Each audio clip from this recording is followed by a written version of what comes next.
What's up? What's up? What it is? Y'all already know. Y'all tuned in to another episode of Everything Boxing. There you go, talking that boxing again. Yeah. And when y'all come in the building, y'all already know what to do. Smash on that like button and let me know you in the building. We got a lot to talk about, a lot to cook on today. Yeah, it's a lot going on in boxing. Big Omega, what's happening with it? Salute to you, fam. Off in the building. Yes, sir. Yeah, man, we got a lot to cook on today. You better believe it's finna go down up in here today. Got a lot to cook on. Let me see. Put my phone on this little press conference. Hold on, y'all. Marcus Hayes, what's happening with it? Off in the building. What's good with it, fam?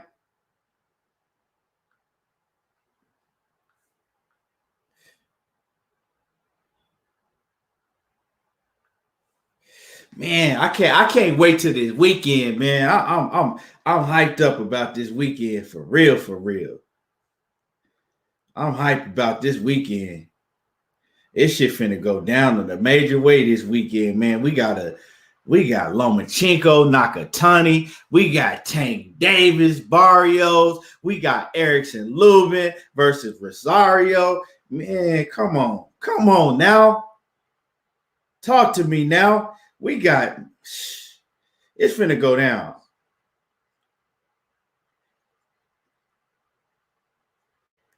And damn. Hold on, y'all. Let me put this little earpiece in while I'm doing the show because we got Lomachenko right now doing the press conference. It's so much going on. Knockout Boxing 86 TV, what's happening with it? Oh, yeah, man, I'm good, man. I'm blessed, man. I can't complain, man. I can't complain, Knockout. And all this boxing we got going on this weekend, I can't complain. Leon Robinson, what's happening with it? Salute to you. Christopher Russell, what's happening with it? Cassandra Mason off in the building. Daddy, come, Daddy, brush my hair, Daddy, brush my hair.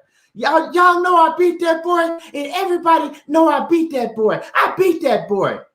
Homer, Cincinnati, Ohio, Cassandra Mason, the queen, off in the building. Christopher Russell said Errol needs to stop Manny and go right after him. Man, this finna get ugly for real. I tell y'all, it's finna be ugly like Grace Jones and Seal had a baby. Come August. Oh man, knockout! I can't wait, man. It's gonna be fireworks in that fight. Somebody gotta go, and I'm telling you right now, I think it's gonna be Jason Rosario. 50-0 TBE TMT Money Mayweather. What's happening with it? He said, "What up?" He says, I'm at work on break. Hope you still live when I'm off. Yeah, man, I'm gonna be on here for a minute. We're gonna be on here cooking. There you go, talking that boxing again. Yeah, and when y'all come in the building, like I said, smash on that like button. Smash on the like button. They got this Nakatani and Vasil Lomachenko press conference on right now. See what they talking about.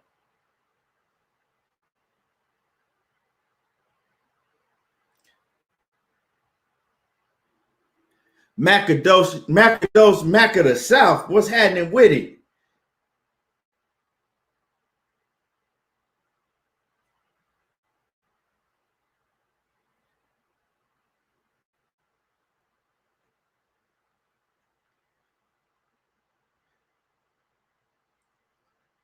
We got Nakatani versus Vasil Lomachenko, man. Can't now one of them speak English, but that shit finna be fireworks.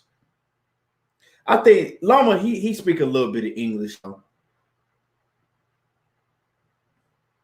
Let me see. Hold on, y'all.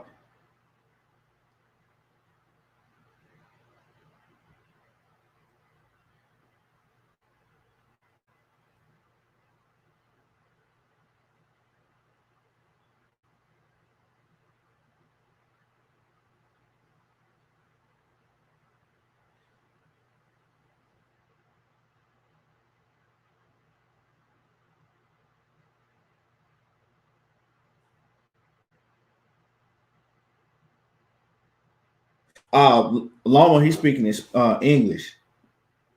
He said after Lomachenko just said after he beat Nakatani, he said he going straight after your boy Teofimo Lopez.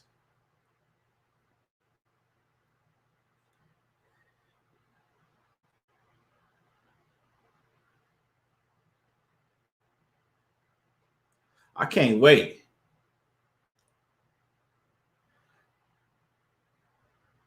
So with this fight this weekend, right?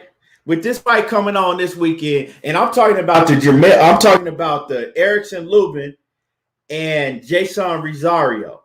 If Erickson Lubin beat Jason Rosario, y'all know that he becomes the mandatory to Jermell Charlo WBC title.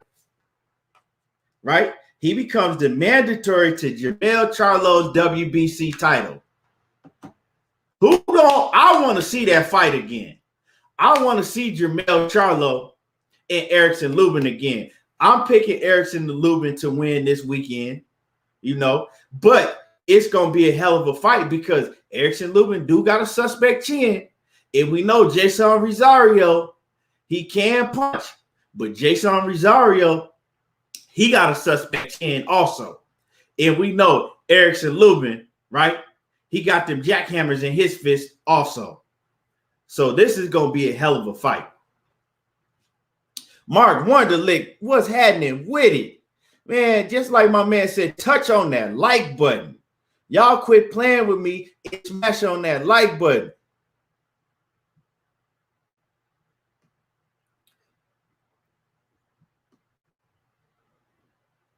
Yeah, man, Nakatani ain't no joke.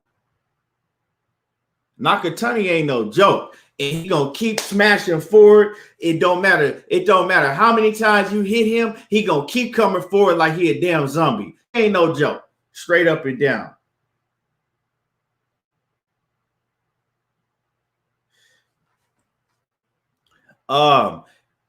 Knockout Boxing 86 TV says true, but he got all them advantages. Plus, he got the far better trainer. It's hard for me to pick Rosario in this one. He basic. That win against J-Rock was an upset for a reason. And, man, I was talking to my man Tay. I was talking to Tay Jones on the phone about this last night. And I was actually telling Tay the same thing. I'm like, man, I was studying Jason Rosario, and Jason Rosario get hit way too much for me. He just get hit way too much. And, Tay was like, well, Lubin do too. I said, nah, Lubin is much more defensive. He got a lot better defense than Jason Rosario does. Now the thing with Lubin is he got a very suspect chin. I did like when Lubin got caught against what's his name, Terrell Goucher. And Terrell Goucher, he might have could have had Lubin out of there if Lubin wasn't in tip-top condition. Because one thing when you train with Kevin Cunningham, he is gonna have you in the best tip-top shape. He's going to have you in the best condition of your life, right?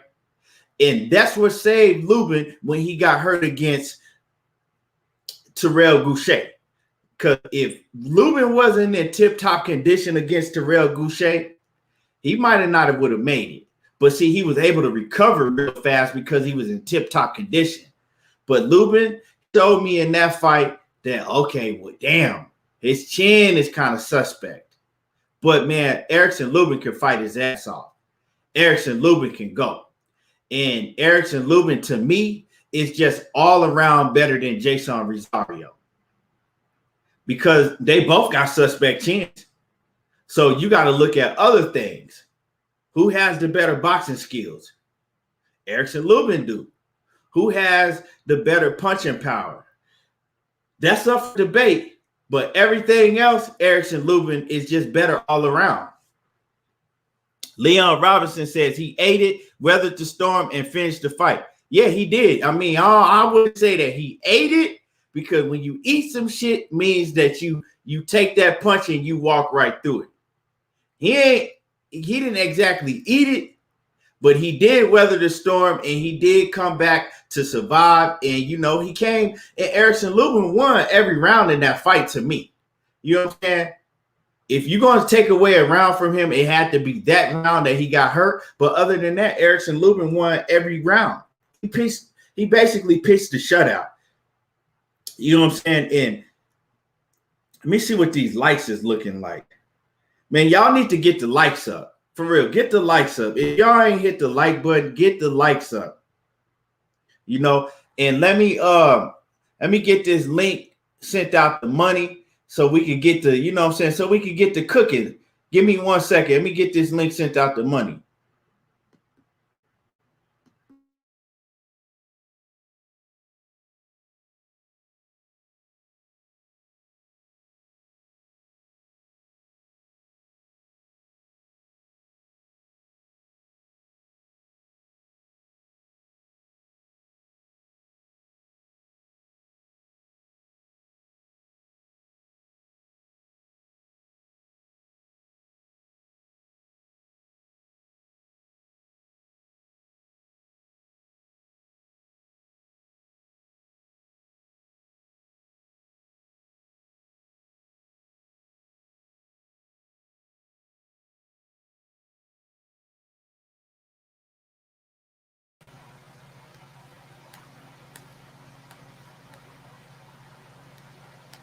I can't hear you, Key. Money Brown TV, the big stepper off in the building. What's happening with it? What's going down, bro? What's going down? Chilling like a million. It's just ready to cook, man. I was watching a little bit of that press conference with Nakatani and Vasil Lomachenko. And damn, Knockout just said Lomachenko is a negative 2,000 and Nakatani is a plus 800. Oh, man, I need some action on that. Man, Loma just cuz. Huh?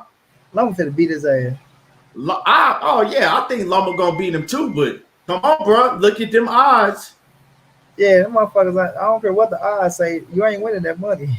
Put something down on that, man. I'm gonna put something down on that, man. At least 50 or 100. You know what I'm saying? Yeah, just try to hit. Yeah, I got you. Yeah, at least 50 or 100 on that, man, because them odds is crazy. Right.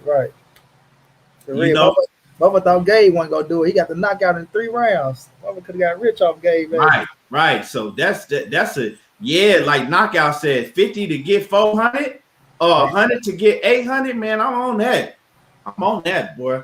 But I was saying, man, I was listening to a little bit of the press conference right now, and Vasil Lomachenko was talking about that after he beat Nakatani, he going straight after the rematch with Teofimo Lopez, man.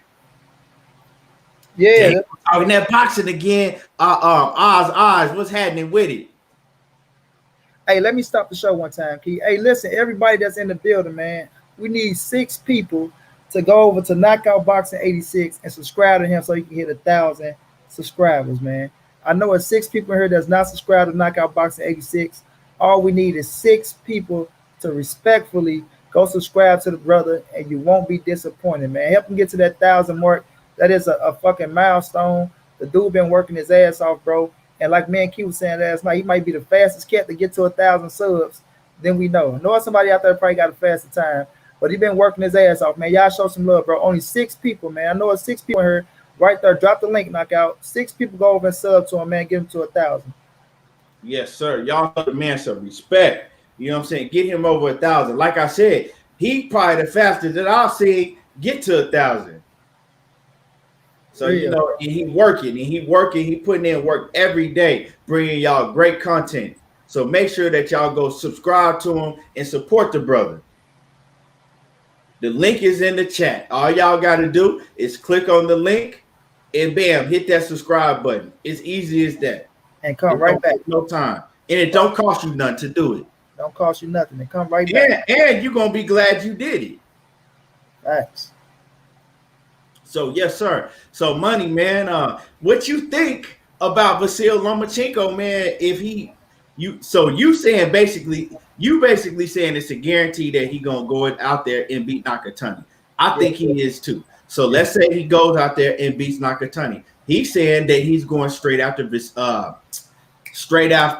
Teofimo Lopez. Now we all know that Bob Arum wants that title out of Teofimo Lopez's arms, and we all know that Bob Arum wants Vasil Lomachenko to have that title back. I don't know what infatuation that Bob Arum has with Vasil Lomachenko, but he loved him for some Vasil Lomachenko, and he wants that fight. But before I let you cook on this, a big part of it, money, is I think that Bob Arum is looking at dollar signs when he sees Teofimo Lopez and Vasil Lomachenko. We know that fight probably did the biggest numbers on ESPN than any of the fights that they had. I think that fight did the biggest numbers on ESPN to date out of all the fights that they've had on ESPN, and that's including Terence Crawford fights. So he's looking at now he could put Vasil Lomachenko and Teofimo Lopez on pay-per-view, and he thinks that can do big pay-per-view numbers, and if you really think about it, besides Tyson Fury and Wilder, when was the last time Top Rank had a big pay-per-view? Shit, I don't remember. I can't remember. Let me see. Top Rank pay-per-view. When the last time I paid for a Top Rank pay-per-view? Shit. Deontay Wilder and Fury. Shit. Yeah, I said besides that one. That's it. Besides that, right. Shit. Floyd Mayweather and Pacquiao. Nah. But Terence Crawford, I know you had time. I don't know, bro. It's been a while. They haven't done a successful pay-per-view in years. Right. I think Terence Crawford and fucking Amir Khan was the last pay-per-view. But was it successful though? No. I'm just saying, just in general. No. Hell no, it wasn't. Right. So with that being said, if they do make the rematch, Vasil Lomachenko and Teofimo Lopez, put it on pay-per-view. Now we know they got it. It's a big backstory to that. We know over 4 million people when it first came on watched it. So we know how many people you think seen that fight by now. Shit, it's a lot of people, man, especially with the buzz going around it. It's millions of people that's watched that fight. So with taking all of that in, how successful do you see a pay-per-view, but the rematch between Vasil Lomachenko and Teofimo Lopez, if they put it on pay-per-view later this year or early next year, how successful do you see that pay-per-view doing? I can't really say how successful it will be because I don't know what they will project their numbers to be. But I just off the bat, they gonna have to promote that shit the right way.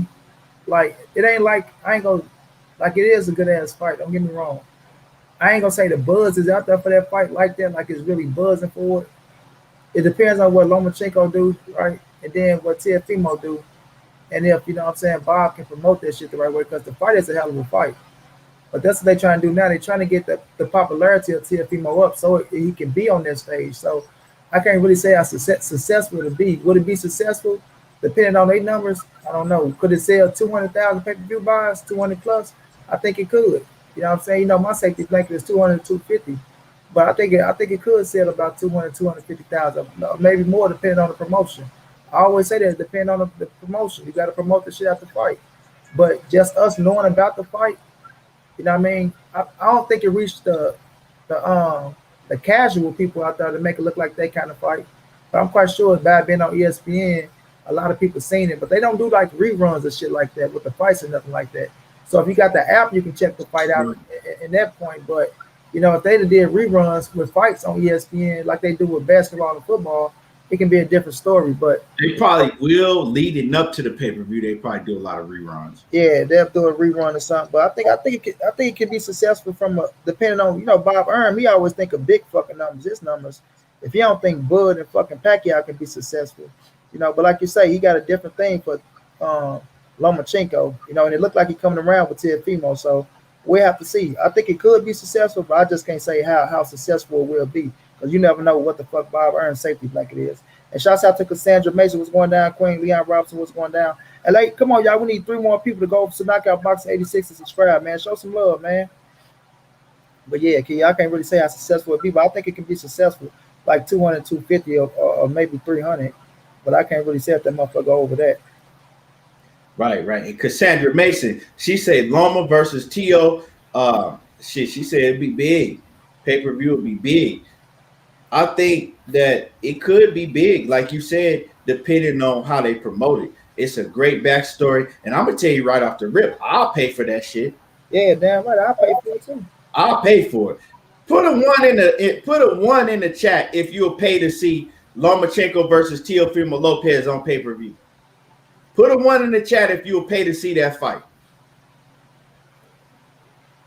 I would love to see that fight, man. That's a fight I would pay for on pay-per-view. I ain't gonna lie. Put a 1 in the chat if you'll pay. We already know you ain't gonna pay for it, Omega. Omega said, hell no. Hey, Knockout said 1. Cassandra Mason said big 1.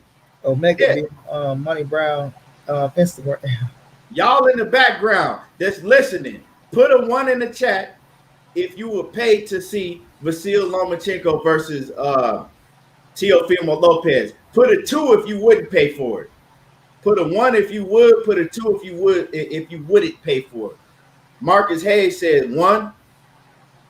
We got everybody in here that'll pay to see that. Right? Daryl DeLoe said he'll pay for it. Everybody said except for Omega. Omega, he ain't paying. He ain't finna pay for none of that shit. Put a 1 in the chat if you'll pay for it. Put a 2 if you wouldn't. Big Money, Texas, Toledo. What's happening with it? He put a 1. Jesus Garcia, he put a 1.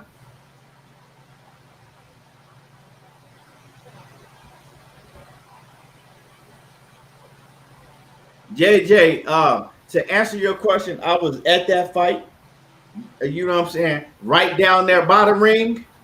And I'm going to tell you that Manny Pacquiao won that fight. And I lost a lot of money on Keith Thurman that night because I was going for Keith Thurman and I put my money on Keith Thurman, a lot of money. And I lost all of it because Keith Thurman did not win that fight that night. And I would be telling you a lie if I told you that I thought Keith Thurman won that fight. Keith Thurman lost that fight straight up and down. He didn't win that fight versus Pacquiao. Yeah, I thought Pacquiao won that fight as well, man. Big Money Texas was going down. I thought Pacquiao won. Mark Blake, he put a 1. Let me see. G5, Gabe, what's happening with it? What's happening with it, fam? He put a 1. G5 was going down, bro.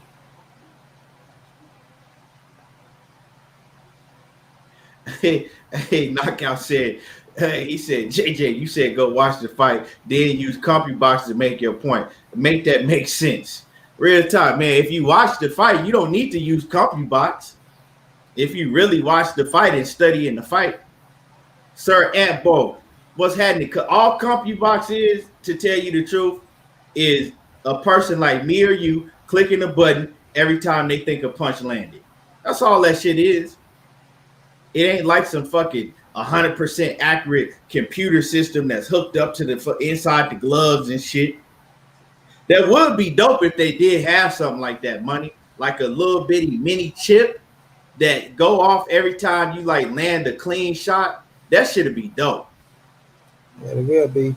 It'll be too right for boxing though. Yeah, it'll be, but it will be too hard to determine that because you know how can you determine if you hitting the fucking elbow or the jaw or something like that? Exactly. But that shit would be dope, man. That should be hella dope if they did do that. Yeah, so it seemed like everybody in the building, except for Omega, say that they would pay to see Vasil Lomachenko versus Teofimo Lopez part 2. Now, I'm gonna ask y'all one more thing, and I want money to cook on this. One more thing. Put in the chat who y'all would pick to win a rematch. Bro, I don't even know who the fuck you is. Put in the chat who y'all think would win the rematch.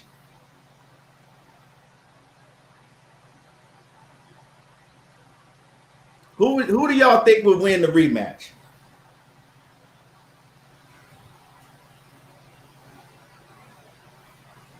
Put in the chat who you think, who y'all got in the rematch. Vasil Lomachenko or Teofimo Lopez?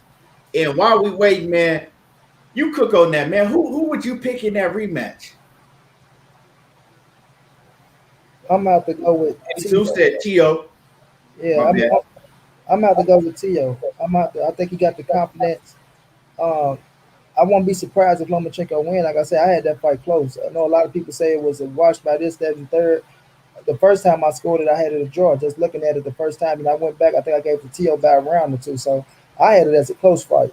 But I feel like Teo got more confidence, and if Loma come out and try to fight him like he did in the second half, early in the first half, I like to see what Teo, what he's rocking with, and see if he can land that big punch and hurt Loma, because he was hurting his ass a little bit in the second half.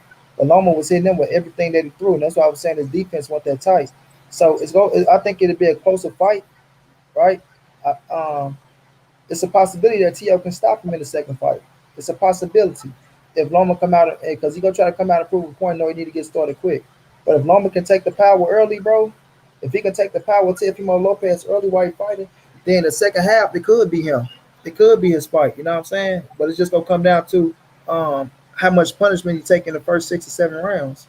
You feel me? So I like the fight, bro. I'm gonna say 50-50, but if I had to pick somebody to win, I'm gonna go with Teo. I think Teo win the second fight. Now, how do you see Lomachenko coming out in the second fight? He's gonna be more aggressive. He gonna start early. He ain't coming out like that's his whole thing. Like when he went back and look at the fight, like I'm telling y'all, his plan was to look.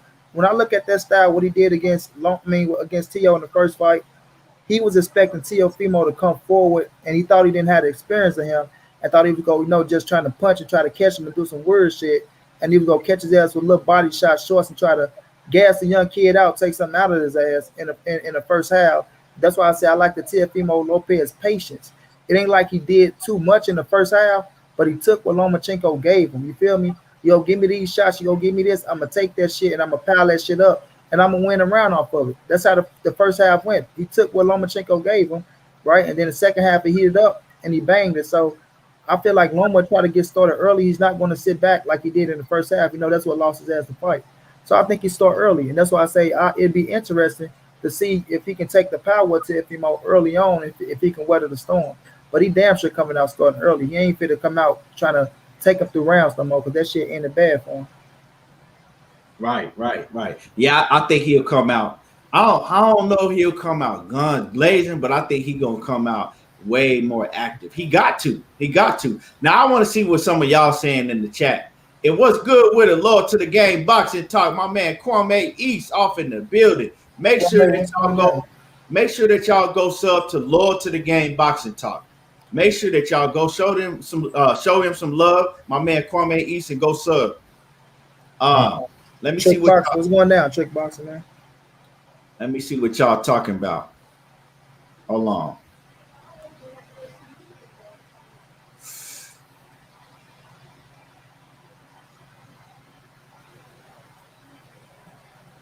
So Jesus Garcia, he said he picking Teo. Jerome Hall said he picking Teo. My man Knockout says, damn, that's tough. He said, my gut says Loma, bro. Think he figured something out the second half of the fight. It's a tough one, man. Big Money Texas Toledo said, I got to see how Loma look against Nakatani. Marcus Hayes say he got to see how Loma looking this weekend. Daryl Deloach say he picking Loma to win the fight. Let me see who else. G5 Gay said he picking Teo. Cassandra Mason, she say that's tough. She says Loma want that get back. Yeah, he want it. I don't mean he can take it. Big Money Texas Toledo says Teo might sleep Loma now. He took his belts and his heart. My man KG, what's happening with it? Big KG Alexander off in the building. What's happening with it, fam? He say, I'm taking Loma on the rematch. I don't think he'll sit back in those first 5 rounds like the last fight. And then let me see who else. Big Money Texas Toledo said big facts money. Let me see. Trick Boxing, what's happening with it? He says, I could see Loma doing the second half early. Now, see, Loma did turn it up in the second half, right? But after watching that fight several times over, one thing I noticed is that a lot of people putting too much emphasis on what Loma did in the second half, because besides the 11th round, when he hurt Teofimo Lopez, he never really dominated none of the rounds, even the rounds that he was winning. You know what I'm saying? Even the rounds that Lomachenko was winning, besides that 11th round, I think it was, he didn't really dominate no round. Because if you go watch the fight again, you'll see that everything that every time Lomachenko started trying to turn it up on Teofimo Lopez, Teofimo had an answer. He was countering. He was coming back.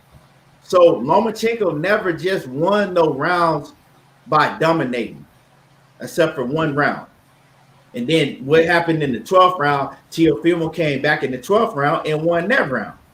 So when I look at the fight, I'm gonna say it like this. But first, I'm gonna read my man KG Alexander's super chat, showing love, man. Always coming through here, showing love to the channel. He says, "Shout out my dude Key and Big Stepper talking that boxing." He says, "I'm taking Loma. He won his belts back, but we gonna see." Yeah, we gonna see, man. So the way I look at it, right, is that this is a real tricky fight. It's a real tricky fight. It's a real, I mean, it's damn near 50-50 fight, money. It's damn near 50-50 fight. But the way I see it, right, the only way that I see Lomachenko winning this fight is if he could take Teofimo Lopez's power, because he's going to get hit. We saw that in the first fight. Teofimo Lopez has the tools in his bag to catch Lomachenko and catch him accurately. And we seen Teofimo Lopez, he hurt Lomachenko in that fight several times. Now, if Lomachenko can start early, we all know that. We all know that if he can start early, it's going to be a different fight. But can he start early, and can he take what Teofimo Lopez dishes back at him? If he can take Teofimo Lopez's power, then Lomachenko can win that fight. But it's a big if, because the problem in the first fight was Lomachenko felt that power early just by getting hit on the arms. He felt that power early, and that's why he kept his hands in the pocket like AB. You know what I'm saying? Because shit, call that motherfucker Lomachenko Broner in the first 6-7 rounds, because he wasn't throwing no punches. But it was a reason why. It's the same reason why Adrian Broner stopped throwing punches in the Manny Pacquiao fight, because he didn't want to get hit. You feel me? You feel that power even when the opponent is landing in on your elbows and arms. He felt that power. So if he could take that power, come out strong from the very beginning, he can win the fight. Because I think that Lomachenko is going to be the fighter that is in a better condition, because, you know, he could go. Lomachenko probably a fighter that could go 15 rounds if he needed to. We saw in the first fight, at certain times in the fight, you know, it looked like that Teofimo was starting to slow down and gas out. That's the only way Lomachenko was able to get back in that fight. But I don't know, man. I think that if I had to pick a winner, I'm going to go with what Money said, man. I'm going to go with Teofimo Lopez. If I had to pick a winner. But that's a fight that I don't think I'll be walking to the betting line and betting on. It's too scary of a fight. You just never know. You feel me? And then I don't believe that Lomachenko had no shoulder injury. But at the end of the day, I'm not that man's doctor, and I don't live inside that man's body. So what if he did have an injury? Or what if he did injure his shoulder early in the fight? I don't believe he did, but what if? That could have played a big part. You see what I'm saying? If it is true what he's saying, it could play a big part in the fight. So it's just a crazy fight to bet on, money. So say if you were a betting man, right? And You had a choice to bet on this fight. Would you bet on that fight if the odds were kind of basically even? I'm like you. It's a scary fight, but if I had to bet, I'm gonna put the money on Tio. I'll put the money on Tio. Right. If you had to, but would you voluntarily bet on that fight? No, because it's like I said, it's like really a 50-50. It's really a 50-50 in my eyes. Right. So yeah, I won't bet on that one. Cassandra Mason says, but I still want Loma versus Gary Russell Jr. Yeah, man. Yeah, Cassandra, I don't think we ever gonna see that fight just because of how Top Rank do their business. I don't think we ever gonna see that fight. And then we know that whatever's going on with Gary Russell and Al Haymon over there on the PBC side, it doesn't look like they trying to go out their way to get him any big fights like that. You see what I'm saying? So it's very slim that we'll see that fight. A fight I would love to see. You know, I would love to see that fight. Nick Silvio said them damn body shots was knocking Loma across the ring. They was, dog. It's crazy you said that because right now, when I was picturing that fight in my head, I kept picturing them body shots and Lomachenko like folding up, folding down like that and just fucking, you know what I'm saying, getting knocked back. Telling you, man. He said, Sir Antbo says Kambosos might put dude through it. Could change everything. I don't see Kambosos beating Teofimo Lopez. The only way I see George Kambosos beating Teofimo Lopez money is if Teofimo Lopez really does have COVID and he really is symptomatic. And we know fighters that have come in the ring after having COVID, they didn't look too well. If you go back and do your history, the fighters that actually did have COVID and they came in the ring and fought after they had COVID, they didn't look too well at all. They didn't look like the same fighters. So if that's the case, George Kambosos, he could upset Teofimo Lopez. But if that's not the case, he's just not the caliber of fighter of Teofimo Lopez. What you think about that? Yeah, I thought George Kambosos lost his last fight against Lee Selby, me myself. Right, me too. And I don't think Lee Selby is on the level of Tio. That's just me. So I can't see him winning this fight. Like I said, I can see him being competitive a little bit. But like I don't see nothing that Kambosos can do to beat Tio, bro. I think Tio too fast, too sharp, too strong. You feel me? That's why I wanted to see the fight because I really wanted to see how good was Kambosos. I want to see how I do hanging on with Tio and shit like that. So I don't see him. I don't even see him surviving the fight. I got Tio knocking him out. I don't even see him surviving the fight, to be real with y'all. You know what I'm saying? Yeah, he do got hard. I give him that. He can talk the talk. He stand his ground. But I don't see him hanging with no goddamn Teofimo Lopez. I just can't see it, bro. I see Tio just too good for George Kambosos. He can, like I say, he gave him his biggest payday. But Tio was really ready to go. Like I say, man, I like Teofimo in the ring. Me too. Love him in the ring. He's a bad motherfucker. Like to me, I'm still sticking to what I said, Money. I think he's the best at 135 pounds right now. Until somebody can prove me different, he's the best right now. And I love him in the ring. I don't like a lot of stuff that he do, but I love him in the ring because he can fight his ass off. That's one thing that you cannot deny, his skills. Yeah, that's why I say shit. I like it. Like in the ring, get exciting as fuck. You know what I mean? Outside the ring shit, him and his pops, I don't agree with the shit they be doing. But I'm a fan of his inside the ring. I want him to beat Lomachenko. You know what I'm saying? I just thought he couldn't beat him. I thought if he was gonna beat Lomachenko, he would have had to show me, and he showed me that he can beat him. And what I seen from him, I'll pick him to win the second fight. You know what I mean? But George Kambosos, I don't think he ain't never seen nothing like Teofimo Lopez. And I got Tio knocking him out. Yeah, me too. I got Tio stopping him. What's good with it? World Combat Sports off in the building.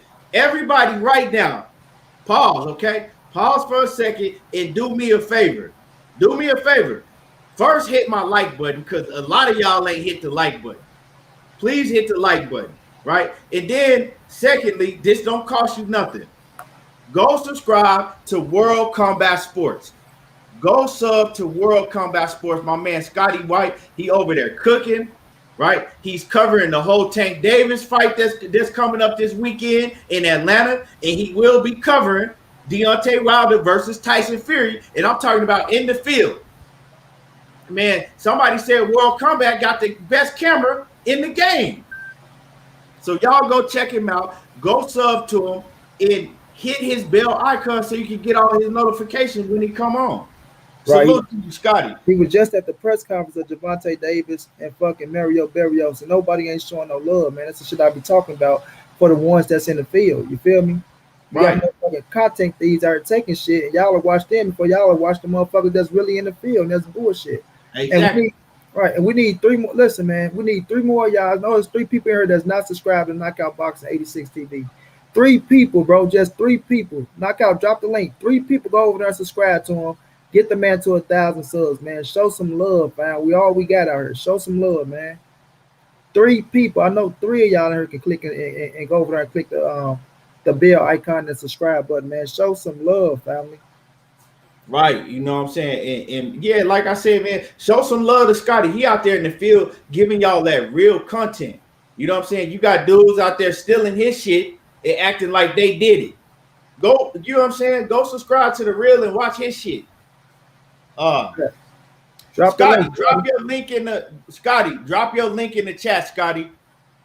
You got people asking for the link. So drop the link in the chat so they can just click on it. But yeah, man, Trick Boxing said he already subscribed to both. That's what it is. Lil Flex Lewis said drop that link. Yeah, man. Mr. Shelton off in the building. What it is and like I said, before he dropped the link, it's World Combat Sports. Let me put him up on the screen. Hold on, so y'all can see. Let me find it in here. Let me find it in the chat. 1 second, y'all. There it is right here. There the channel right there. So I mean, you see it right there. So go sub to him. Now, so man, Money, that's a scary fight. But like I said, I'm gonna go with Teofimo Lopez if they make that fight happen. Now with this whole COVID thing, you know, we could have been getting that fight real soon. Because, you know, they didn't want to fight Devin Haney this year. I hope we get the Devin Haney fight. We'll see what Devin Haney does. You know, it looks like that. To me, it looked like Devin Haney probably going to sign back with Eddie Hearn at DAZN. What you think? I can't say it's looking like you said, it's leading up to it. But you never know. You never know, though. Yeah. This shit I just wait to see right there. Right, man. But yeah, so man, I want to talk about. I was touching on it a little earlier, man. Before you came in, we was talking about this weekend. We got so many fights. This weekend is going down in a major way. You dig what I'm talking about? Now I was touching on Jason Rosario and Erickson Lubin, right? And I was actually, me and Tay was chopping it up on the phone about that fight last night. And the thing is, man, is to me, when I study Jason Rosario, I see that Jason Rosario has a lot of holes in his game, dog. He's going to come forward and he is going to take a lot of punishment. Erickson Lubin has a lot better skills than Jason Rosario, right? When you go skill for skill, Erickson Lubin faster, better footwork. He got better defense. All of that, right? Now, they both got power. They both got power in both hands. You see what I'm saying? They both got power. And they both have suspect chins. That's the only cloudy thing in that fight. Because if you skip all of the rest of the shit, you see Erickson Lubin basically winning by shutout. That's how I would have it, you know. But they both have power and they both got suspect chins. With that being said, I got to skip over both of those things. And when I break down everything else, I see Erickson Lubin as just being the all-around better fighter. Erickson Lubin is the better fighter, so I'm going to go with Erickson Lubin by stoppage or knockout in that fight this weekend. Now, the scary thing is, like I said, they both got suspect chins. So Erickson Lubin, he could get knocked out. But I'm going to go with the skills in this fight. How you see that Erickson Lubin versus Jason Rosario fight this weekend, Money? Yep, I'm with you. I got Lubin winning that fight. It's a hell of a fight, though. But like you say, that chin, it's that chin of Lubin, man. Just it worries me, dog. Because Terrell Gausha ain't got nowhere near the power of Rosario. And I feel like when Terrell Gausha hurt Lubin, he was hurt. If Rosario hit him with that same shot, bro, I'm gonna be a little nervous for him because I don't think he just knocked him out, kid. I think he put him out. I think if he catch Lubin with that same shot, he put him out. So Lubin gonna have to be sharp with the defense. He gonna be in great shape. You know what I mean, to get hit and recover. But Rosario, he's gonna force your ass to fight. He put that pressure on you. Lubin can't fight going backwards. He can box, but he's gonna have to stand his ground. And I think his body work could be the key to that fight. Again, his ass out of there early. I think he stopped him with a body shot. I think he look at Charlo and be like, this motherfucking body is weak as fuck. I think he going on. I think he put him down with body work. I think he stopped him with body shots. But I think if he not on this shit and he's slipping and get too comfortable and throw some lazy shit out there and let this man Rosario counter him with something, or let Rosario throw some shit in between the both of them throwing, right? Punch it with him and catch Lubin ass, it can get ugly, bro. It can get ugly. So it's gonna be a good classic fucking fight. This might be one of them fight of the year candidates type of fights, bro. But I'm with Lubin on this one. I think Lubin gets it. I think he's more skillful, like you say, Keith. I think he's more faster, and he got power as well to match the power. It's just gonna be them boys' chins. Gonna be them boys' chin to hold up. Who can take the biggest punch at the right time, and who can go to the body better and land it, bro. So I think Lubin should be able to do that. I think he should come out victorious. He's on his shit. But that's one that's still a little nervous one right there. That's a little nervous one too. But I got Lubin. Now, you know that if Lubin beats Rosario, he is going to be the mandatory for Jamel Charlo WBC title, right? Mm-hmm. Right? Kevin Cunningham already came out and said they're going straight after Jamel Charlo once he become the mandatory. So he said Jamel Charlo going to either have to fight Lubin or give up the belt. Now, we don't know, like I said, but we kind of talking ahead of ourselves because it's not a given that Jamel Charlo is going to beat Brian Castano. And I'm going to tell y'all that right now. That Jamel Charlo and Brian Castano fight, that ain't no given.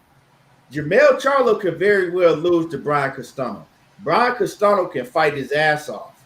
That is going to be, to me, personally, I think that's going to be the toughest fight that Jamel Charlo has ever been in. I think it's going to be the toughest fight Jamel Charlo has ever been in, Brian Castano versus Jamel Charlo. And I think that is probably, and I'm going to be honest with y'all, this is just my opinion from what I've seen out of both fighters. That fight is like a probably, I would say, a 55-45 fight, a 60-40 fight. 55-45, 60-40 fight. I see that fight between Jamel Charlo and Brian Castano being that close. That's another fight that I would not bet on. And I'm going to put it like this. I wouldn't bet on that fight unless I was betting on Brian Castano. And the only reason I would bet on Brian Castano is because he's the underdog. That's the only reason. So the money would be better for taking Brian Castano. But I wouldn't bet on that fight and bet on Jamel Charlo to beat him. It's just too close of a fight. You know what I'm saying? Levi Anthony says Castano is definitely Charlo's toughest. Yeah, it's going to be his toughest fight to date. Sir Ambo says, could end early too. Laugh out loud. He said, Brian a bit careless running in there. Yeah, but I don't think see, people think that Jamel Charlo just come out and he just a power puncher slugger. He's not. Jamel Charlo is going to try to box.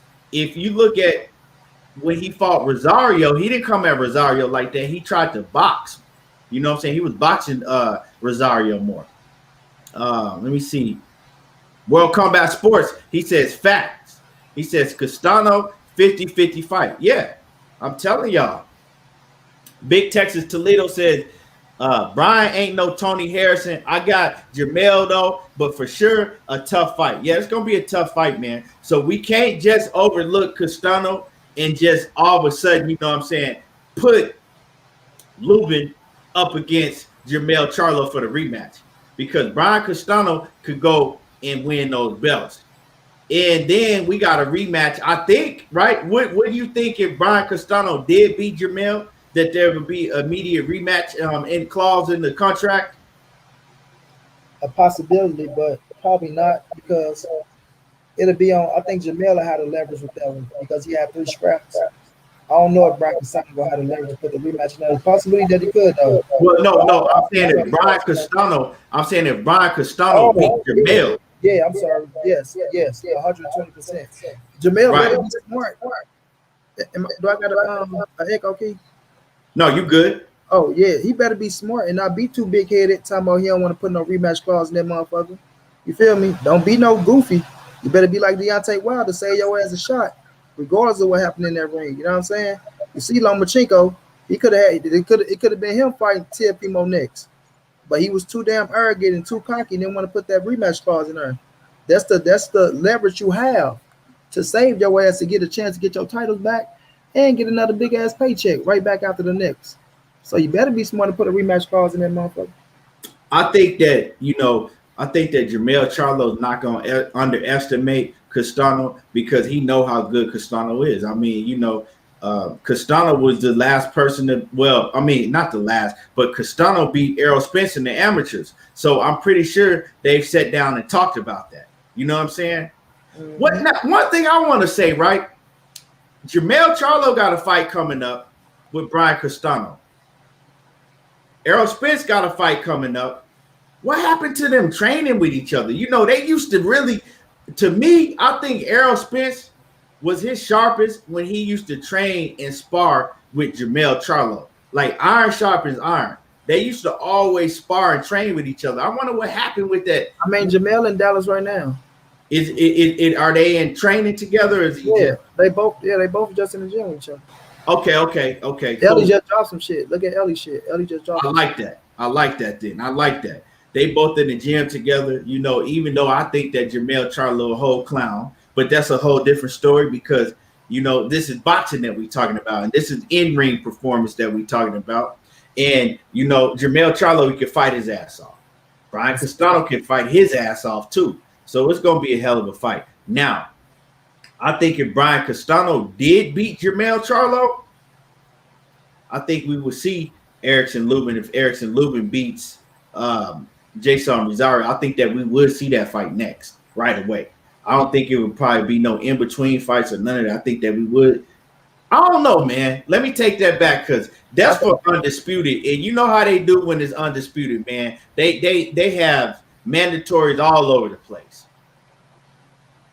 But like I said, he would be a mandatory for the title, so that would be a fight that they should. But the IBF might come in play. He might have an IBF mandatory that he got to fight. So we don't know how that go down. But it would be a rematch though, for sure. For sure, Jamel Charlo probably got a rematch clause, because he got 3 belts and Castano only got 1 belt. So yeah, you'll have to have a rematch in that fight if he's smart. Right. I don't think he's smart in this business. Yeah, sometimes he'll be too cocky, but I think Al ain't gonna let it go down like that. Al gonna make sure it's a rematch. Right.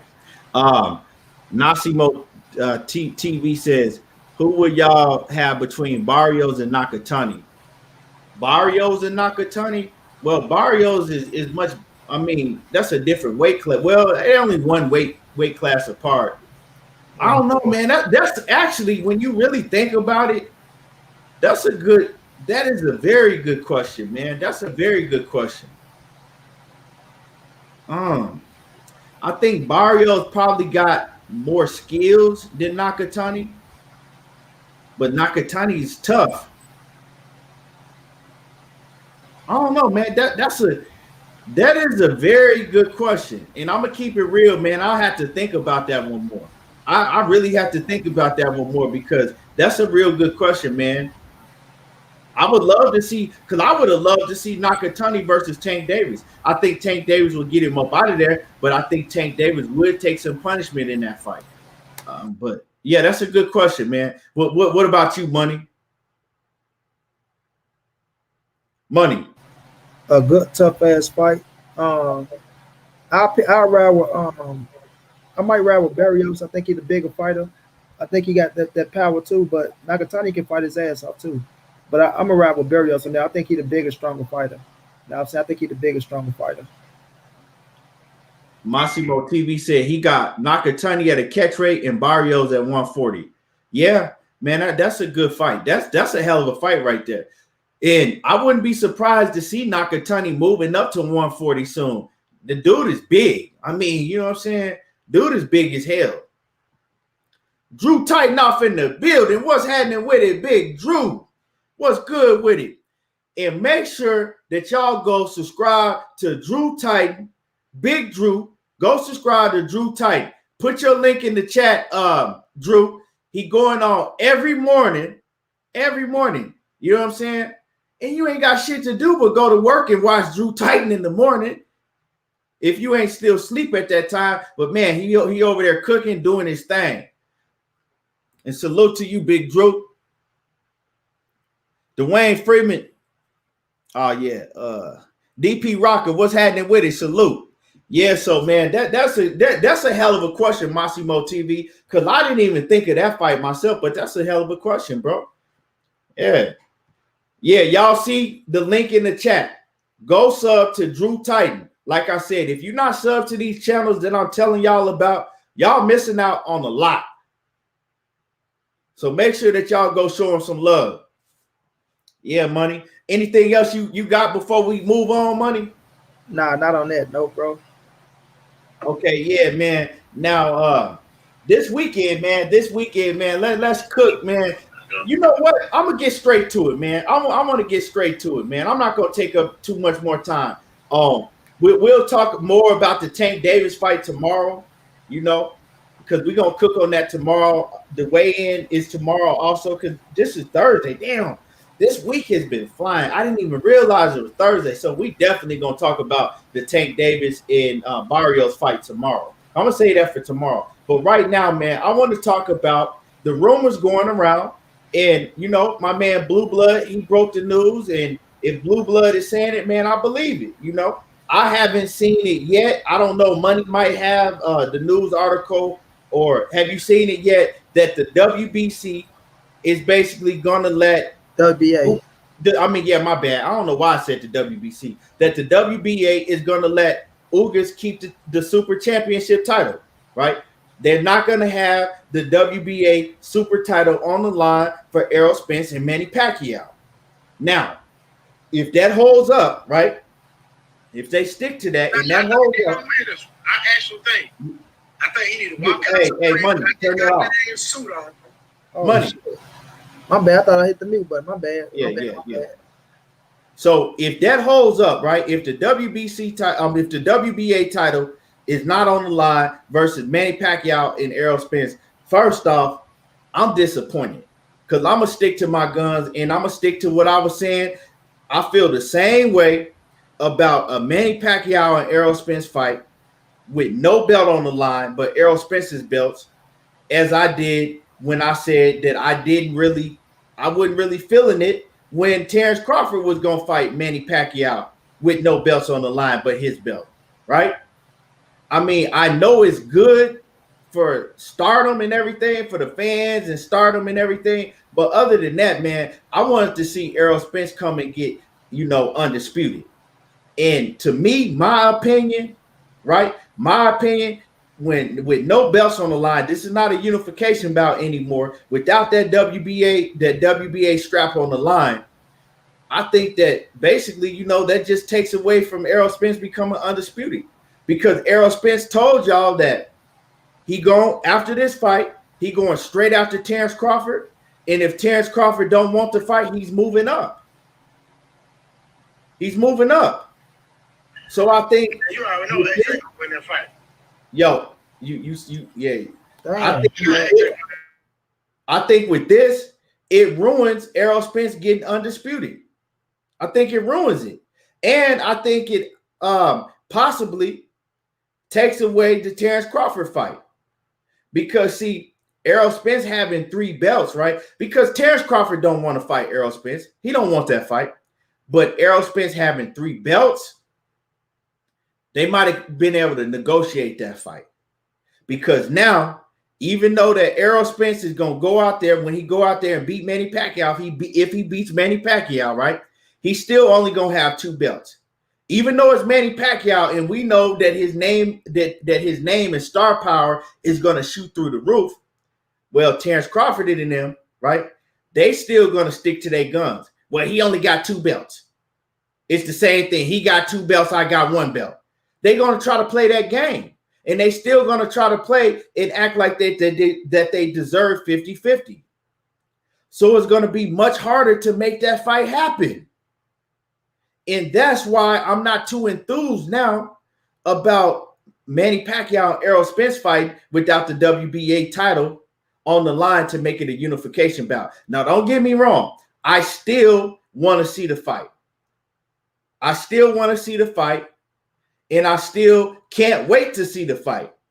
But to me, it don't mean the same thing that it meant, right? It don't mean the same thing that it meant.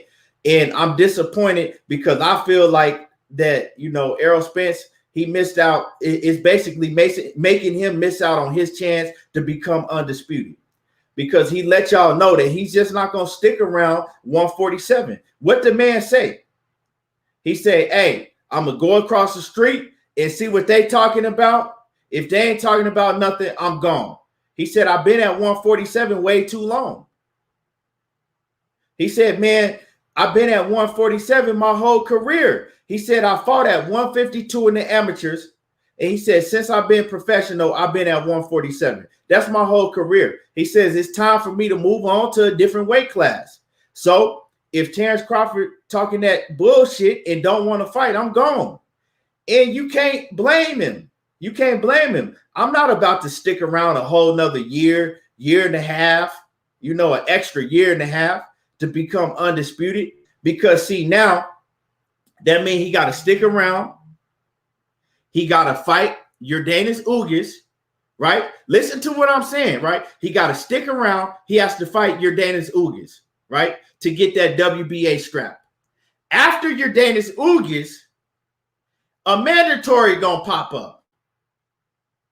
So a mandatory is gonna pop up.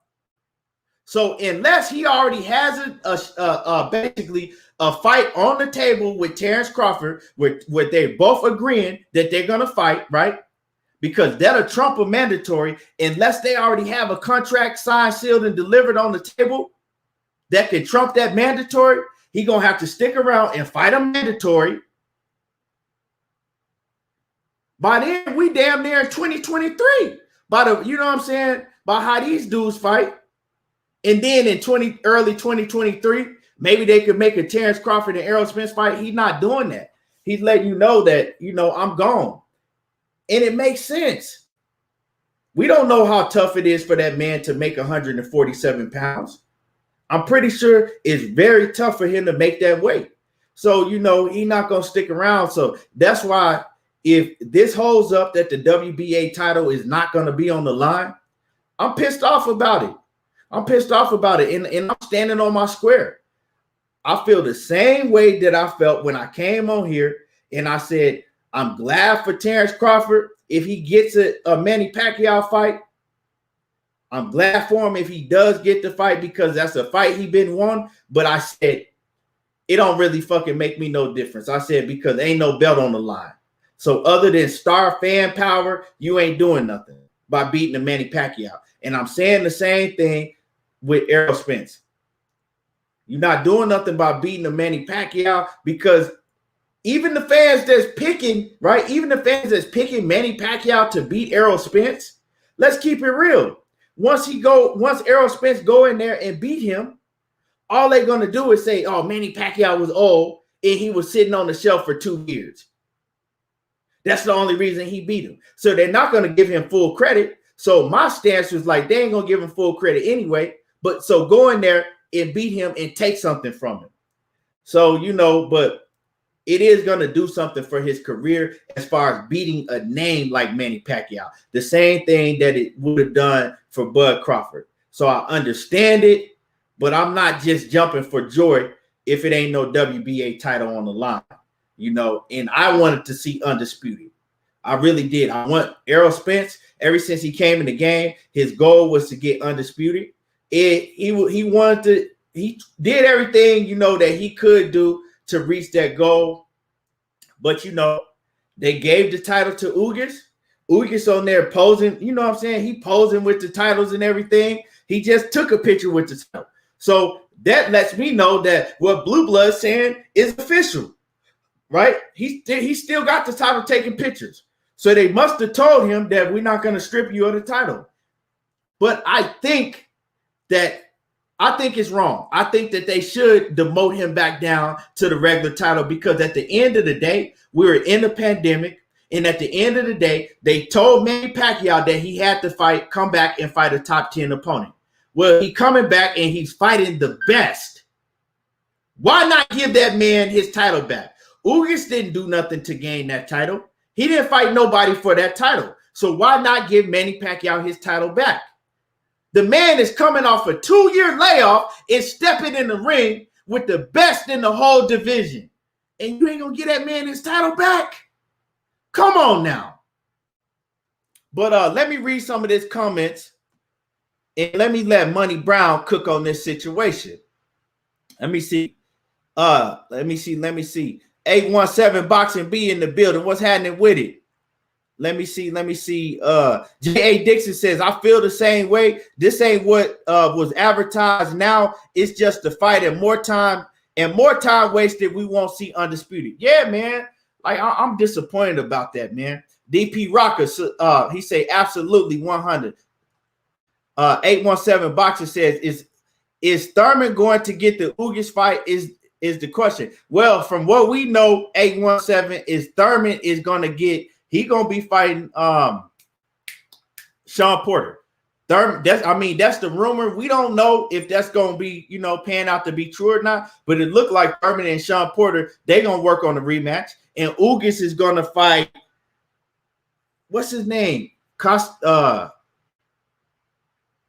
Who was Ugas? It's supposed to be a rematch against somebody that he fought before. Yeah, let's see. Let me pull it up. Who was that dude that Ugas? And see, that's the thing. We don't even know who Ugas' last opponent was, right? Off the top of the head. We don't even know. So you think Errol Spence is going to stick around to fight Ugas? Man, he's like, man, I'm gone. I'm chunking up the deuce, man.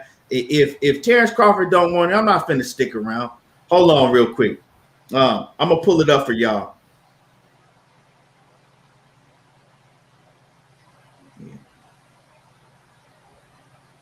Let me see who the last opponent was. Yordanis Ugas' last opponent was Abel Ramos. Money.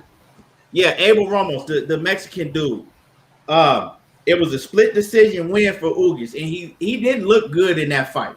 Now, Money, they already have it, right, for August 21st on BoxRec. They have Ugas already fighting on the Errol Spence undercard. If y'all can get a co-main.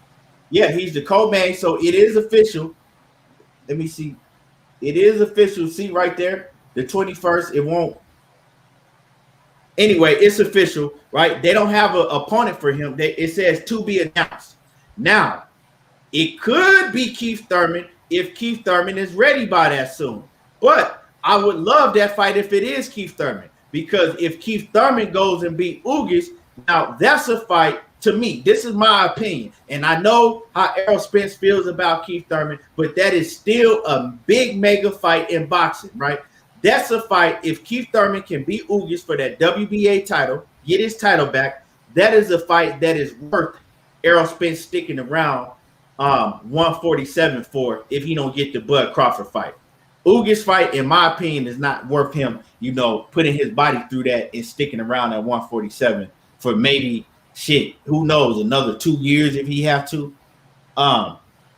Depending on how that situation with the mandatory comes about, because we know that the IBF, he got a mandatory for the IBF coming up real soon. Because when was the last time he had a IBF mandatory, Money?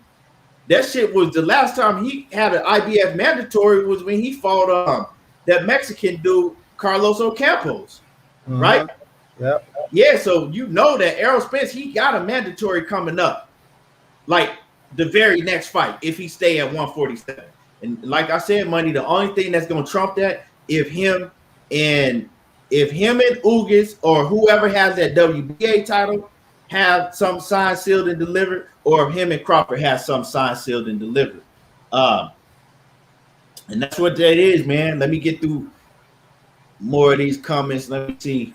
But I would love that Keith Thurman fight. A lot of people said fuck Keith Thurman, but I still want to see that fight. But go ahead, Money. I want you to cook on this situation, man. And I'm gonna sit back and listen. Yeah, with that WBA title, bro, in my whole head, but I thought at first they wasn't gonna, get Pacquiao back to scrap. I always thought that, but then when I heard they was giving him back, I was a little shocked. I was surprised, but I wasn't mad at it. I thought, okay, they want that percentage, right? They know that fucking sanctioning fee gonna be high with Earl and fucking Pacquiao, so I get it. And Ugas haven't fought nobody since they took it from Pacquiao, and Pacquiao haven't fought nobody neither. So when they said they was giving it back, I understood it, right? But they not giving it back, I'm not pissed off at it. I wanted Earl and Ugas. I'm on record saying that. I wanted Earl and Ugas so we can get one step closer to fucking Terence Crawford, because I want the fucking undisputed fight, and I want the Earl and the Bud fight. You know what I'm saying? I want that fight. I think we all want that fight. But I'm not getting pissed off that he's fighting Manny Pacquiao. I still think Manny Pacquiao fight holds weight. Manny Pacquiao is still the biggest fight at the division, even bigger than Terence Crawford. Terence Crawford is for, it's a legacy fight, right? It's a legacy fight for Earl. And it's a notoriety fight for us as in this era. You know what I'm saying? We all want you and Bud Crawford because we know y'all the two best at the division in this era. But with Manny Pacquiao being a legend like that, like you even see Terence Crawford was going to split on Earl to fight Manny Pacquiao. Whomever Manny Pacquiao called, they was going to fight him. It don't matter if he got a title or not. His name is still Manny Pacquiao. He still had a notoriety. He still go take you to the next level. He still holds that type of weight. He still holds that type of weight. That's what Terence Crawford was banking off for, to beat Manny Pacquiao, and that was going to put him in position, right, to get Earl ass to give him X amount of dollars what he thought. And there was a lot of motherfuckers out there, even fucking, boxing experts saying that if Bud Crawford go beat Manny Pacquiao, then that put him in position for X amount of dollars, and the split get smaller with the 60-40 shit. So with Errol Spence, shit, he doing what he's supposed to do, bro. It's a once in a lifetime chance with Manny Pacquiao. Once in a lifetime. It's your biggest payday. It's your biggest fight of your career. I mean, if he's 42 or not, right? And the crossover shit that's gonna do for you, for somebody like you, being a superstar that you are, Errol Spence, like Earl said, and I agree with him, that really gives him the torch of the king of the welterweight division, beat somebody like a Manny Pacquiao. Pacquiao is on the Floyd Mayweather level. He's on the Canelo level. Once you get an opportunity to fight them dudes, you can't just say no. You can't just say no, especially when you got a family and it's a business. It's a business. So for Earl, he looking like, if I pass up this big ass bag, I'm a fool-ass fool. You know what I'm saying? This bag is going to feed me, my kids, and my grandkids. That's a big ass bag with Manny Pacquiao. You don't just pass up on that money because, oh yeah, this, that, and third, which, yes, we do want Ugas and things of that nature. But like I said, man, on the Fred Barbershop conversation, he wasn't even aware that Pacquiao was being reinstated for the WBA Super Belt. He didn't even know that belt was coming along. He just thought it was going to be his titles on the line. And by him talking, he was going to stick around for 2 more fights. You know what I'm saying? Like I say, that could have been his mentality then. It could have changed now. I still believe that he's sticking around for 2 more fights. I still believe, like, once he beat Pacquiao and I think he see Ugas on the undercard, I think Ugas going to call him out, right? And I think that's why they're doing this. I think it's a showcase for Ugas, and they putting Earl up there, so if Earl wins, right, you right there with Ugas to make that happen. Y'all both on the same side of the street.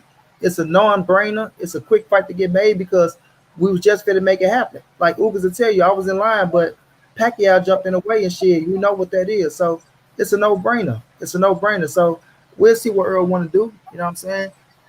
When he said, he just said it's on early setback too. I'm going to go across the street and look for one more time. I mean, look what they want to do. If not, I'm gone. I don't think he's aware of Pacquiao not getting the title, I still don't think he's aware. You know what I'm saying? Because they was asking about Pacquiao. I say he haven't been watching this, he haven't been watching that. So I think once he sat down with Al, because you never know, man. You can say one thing and do another once the fight over with and shit like that. But he is tired of being at 147. That is a fact. You know what I'm saying? It is a fact. Like you said, I've been here my whole damn career. You know what I'm saying? From 2012 to 2021. Fought at 152 a couple of times, but people keep talking about 152. That ain't shit. You know what I'm saying? That ain't shit. Because he did most of his hard work and been at 147 his entire career. So I can understand him if you say, fuck that, I'm going up, and I won't be pissed off at him. But I still think once he sit down and he get to talking with Al, I think he look at the situation like, man, fuck it. I'm going to stay here. I still can make it for 2 more fights, and then I'm gone. This year, the beginning of next year, and by then I'm up out this bitch to 154. Or he could say, fuck it, dog. I'm going to go see what Bud talking about, right? And then go, up to 154. So it can go either way, bro. It's going to depend on him. Do you want to continue that legacy for Undisputed? If you feel like Bud ain't going to fight him, he could be like, you know what? This cat ain't going to fight me for Undisputed, so I ain't finna waste my goddamn time. But I'll go get the third scrap. I'm still not Undisputed. You know what I'm saying? I'm still going to be unified champion. The same fucking recognition that I got now, I'm gone. It could be that, you know what I'm saying? So we just going to have to see how he feeling after this fight. What do you want to do? How he feeling this, that, and the third. So if he go up after this fight, he say he want to go up and be a world champion. You know what I'm saying? Jamel fit a fight this year for Undisputed. So you going up, what is going to be?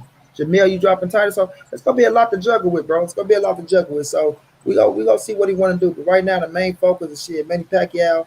Don't shit happen without a W against Manny Pacquiao. So we'll see. And I ain't saying Manny Pacquiao can't win this fight. I ain't just saying Errol just beat Pacquiao, beat his ass like that. Because Pacquiao's Pacquiao. And I give him a shot in this fight. So I'm just focused on Pacquiao right now. Him beat Pacquiao. Because that's a glory fight. Get past him. And then we'll see what his next move want to be after that. Yeah, I mean, you could look at it, like I said, you could look at it either way. You know what I'm saying? You could look at it either way. At the end of the day, whether you are super excited about this fight with Pacquiao, Errol Spence, now that the belt is not on the line, it's still a hell of a fight. It's still a very intriguing fight that everybody gonna want to watch, right? Because we don't know what Errol Spence we gonna see, because we know we gonna see a better Errol Spence than what we saw in the Danny Garcia fight. We don't know what Manny Pacquiao we gonna see. We don't know if we gonna see the same Manny Pacquiao that came in against Keith Thurman looking like that he rejuvenated, or are we gonna see a Manny Pacquiao that looked like he been sitting on the shelf for 2 years? We don't know. But it's a hell of a fight, like I said, at the end of the day. But I just wish that the title was on the line. And me, the only thing I really disagree with what Money said, I don't think that Errol Spence is going to stay to fight no Ugas. I think that he doesn't look at Ugas, even though Ugas might have a title, right? I don't think that he looks at Ugas as just a fucking very lucrative fight like that, right? Coming from fighting a Manny Pacquiao and then going fighting Ugas, I don't think he's gonna look at that. I don't think that he's gonna look at Yordenis Ugas as somebody that's gonna keep him at 147, because that means that if he fights Yordenis Ugas next, that means he's gonna have to stay at 147 pounds longer to even try to make a fight with Terence Crawford. I don't think he's going to do that. That's why he's telling you out of his own mouth, after this Manny Pacquiao fight, I'm going across the street to see what they're talking about, and then I'm leaving. I only can take a man for what he's telling me. If he's telling me that he's not staying at 147 no longer, if he can't get that Bud Crawford fight next, well, I'm listening to what the man is saying out of his own mouth. It makes sense. You talking about the Fred Barbershop conversation? No, I'm talking about what he just said. Oh, Ellie. Yeah. Yeah, I still don't think he'll wear that WBA Super, so but we'll see. But so yeah, man, I don't think he's gonna stay, right? I don't think he's gonna stay. If he does, that means that he's feeling a lot better than he thought he was gonna feel at 147. And I don't think that Jermell Charlo being at 154, I don't think that has no bearing on what Errol Spence's decision is, because I think Errol Spence the type of cat is like, hey, if you at 154, when I come to 154, Jermell Charlo, you know what it is. You know what I'm saying? If we got to fight each other down the road, of course they're not going to fight each other right off the bat. But it could happen, money. It could happen. Now, it's a very slim chance that if Jermell Charlo does become undisputed, he's going to be able to hold all those titles. Because what they do in boxing is the sanctioning bodies, they don't want one fighter to have all of the titles. They want the titles at least split up between at least two fighters because it's more money for them.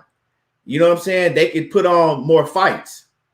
If you got one person with all of the titles and they only fighting twice a year, well, they look at it as they losing out on money. But if you got the belt split up, then it's more money for them. That's why they all, every time you see somebody become undisputed, is, oh, well, he got a fight over here. Now he got a mandatory over here. Now this over here, he got a mandatory. So it kind of make it impossible for them to hold all the belts the way they do it now.